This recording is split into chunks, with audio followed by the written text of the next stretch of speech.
Hi, I am Sayyid Rashid from Ahlewad High School and Junior College, Kotla Alija, Hyderabad.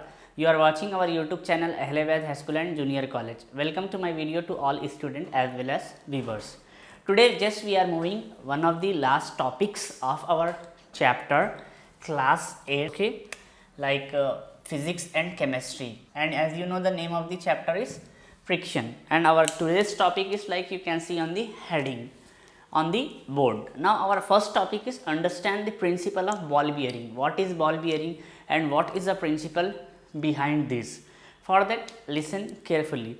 Take two leads and rotate them by putting on the top of the other. What do you observe? Now place 4 to 5 marbles on one lid and place the other lid on the top of the marble. Then try to rotate the top lid. What do you observe? This is principle of ball bearing. To reduce friction between rotation shift of machine tools, we use ball bearings.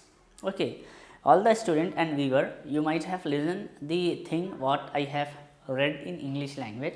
Now the time to explain in Hindi. जैसा कि हमारे पास आज की जो first topic है उसका नाम है understanding principle of ball bearing. What is ball bearing? Ball bearing कहते किसे? Ball bearing is nothing but हमारे पास बिल्कुल स्पेरिकल शेप के आयरन या फिर कॉपर कोई और मेटल से बने हुए रहते स्पेरिकल शेप के बॉल जैसे, ठीक है. उसको यूजुअली हमारी नॉर्मल लैंग्वेज में हम छर्रे कहते हैं. तो ये कहाँ पे यूज़ होता? मेनली मशीन्स में यूज़ होता. और मशीन्स में क्यों होता?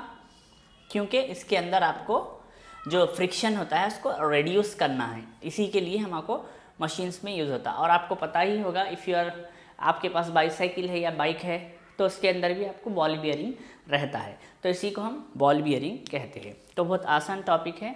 आपको एग्जाम में पूछ सकता है what is the role of ball bearing to reduce friction. तो आप बोल सकते हैं with the help of ball bearing we can reduce friction because we are keeping like ball bearings between two rotational leads बोल सकते हैं या फिर two rotational tyres like this you can tell.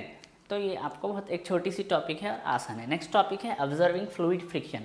What is fluid friction? Friction you know friction is nothing but it is an force which opposes the relative motion of an object. Friction एक force है जो हमारा relative motion को oppose करना पसंद करता. अब बात करेंगे फ्लूइड फ्रिक्शन की. फ्लूइड फ्रिक्शन कहते किसे है? अब आप देख सकते हैं यहाँ पे आप एक ग्लास ले लीजिए. ग्लास में कौन सा भी एक फ्लूइड फील कर लीजिए आप. आइदर इट में भी आप वाटर फील कर सकते हैं, ठीक है. वाटर के साथ आप ऑयल फील करिए या फिर आप milk, depending upon your experimental setup available with you, जो भी आपके पास अवेलेबल है. तो उसके बाद पहले तो मैं थोड़ा सा थ्योरी पार्ट रीड कर लेता हूँ, आगे हम थोड़ा एक्सप्लेन कर लेंगे. Okay.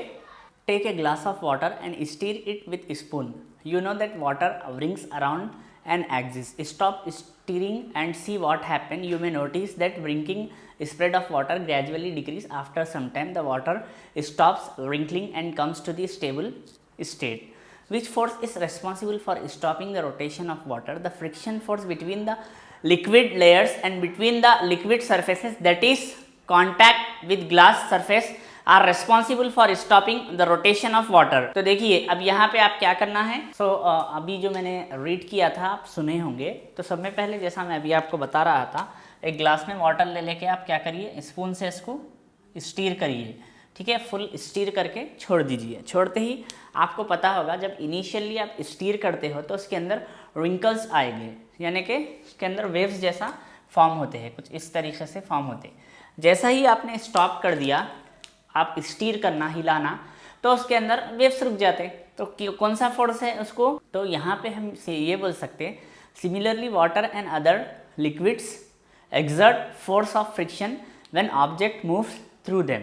You can observe fluid friction when you travels in a boat. तो यहाँ पे जो आपको बताया जा रहा कि फ्लूइड यानी कि कौन से भी लिक्विड्स रहते हैं ना, उसके अंदर भी आपको फ्रिक्शन मौजूद होता है. तो इसमें साथ ही साथ एक एग्जाम्पल भी दे रहा. जब आप बोर्ड में रहते हो तो बोर्ड में आप ऑब्जर्व करेंगे तो आपको फ्लूइड फ्रिक्शन महसूस होगा, ठीक है. नेक्स्ट है not only liquid, gases also, air also offers friction to the bodies like aeroplane jet when they move through air. In science the common name for gases and liquid is fluid. So we can say that fluid exert force of friction on object in motion through them.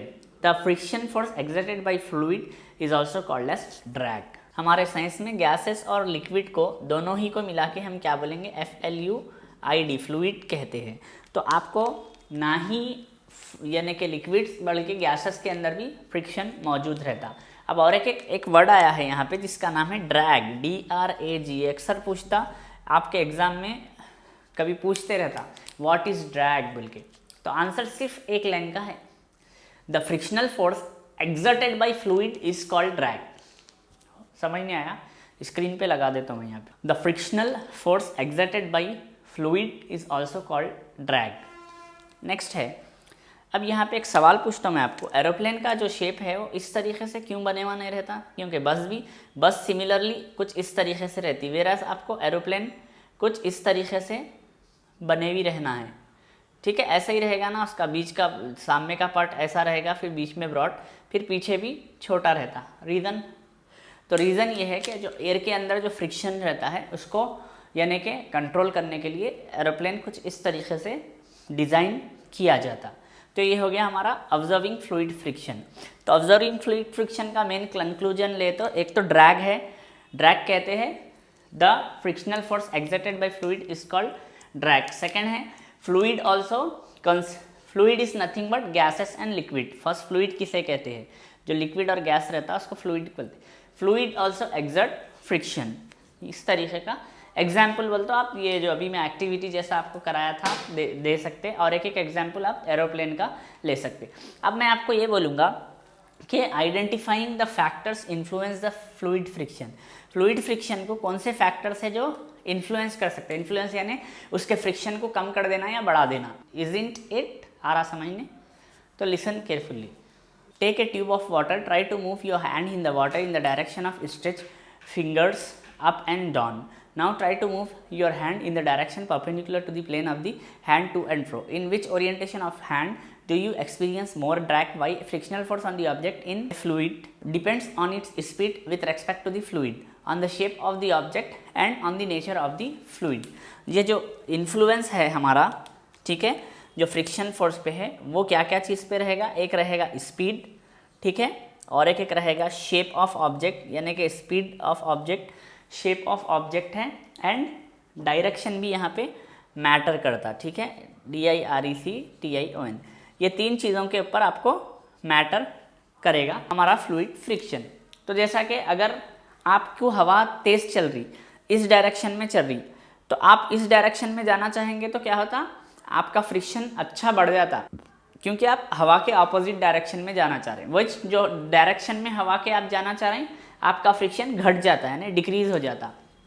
तो इस तरीके के कुछ examples है, जैसा कि it is obviously that when object move through fluid they have to overcome friction acting on them, so efforts are made to minimise friction. Objects are given special shape, where do you think scientist get hints for this special shapes from the nature? Of course, जैसा कि मैं अभी बोला था कि aeroplane का जो shape है कुछ इस तरीके से ऐसा डिज़ाइन किया जाता। तो ये जो शेप साइंटिस्टों को हिंट कहाँ से मिला? फ्रॉम दी नेचर इटसेल्फ, यानी कि नेचर से ही वो लोगों को ये आइडिया आया है। और साथ ही साथ आपको मालूम होना चाहिए नेचर में दो चीज़ें ऐसे हैं जिनको देख के बहुत कुछ सीखे हैं हमारे साइंटिस्ट, जैसा बर्ड और फिश है। तो ये लोग क्या है, बर्ड और फिश क्या है? बर्ड्स यूजुअली एक ऐसी क्रिएचर है, ठीक है, ऐसी मखलूक है बर्ड जो एयर में रहती है। आपको तो पता है एयर उसकी ज़िंदगी रहती। और फिश एक ऐसी क्रिएचर है, या फिर आप बोल सकते हैं मखलूक है, जो यूजुअली किस में रहेगी? वाटर में रहती है। Water in sense nothing but liquid समझ सकते हैं आप।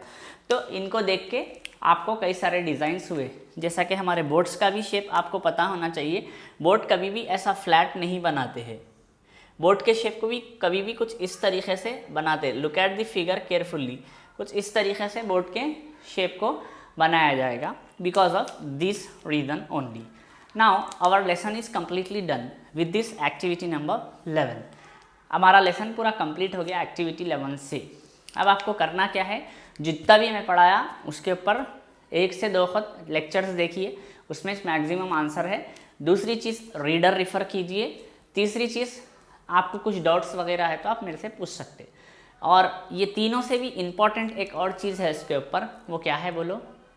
वो ये है कि आपको नोट्स मेंटेन करना है।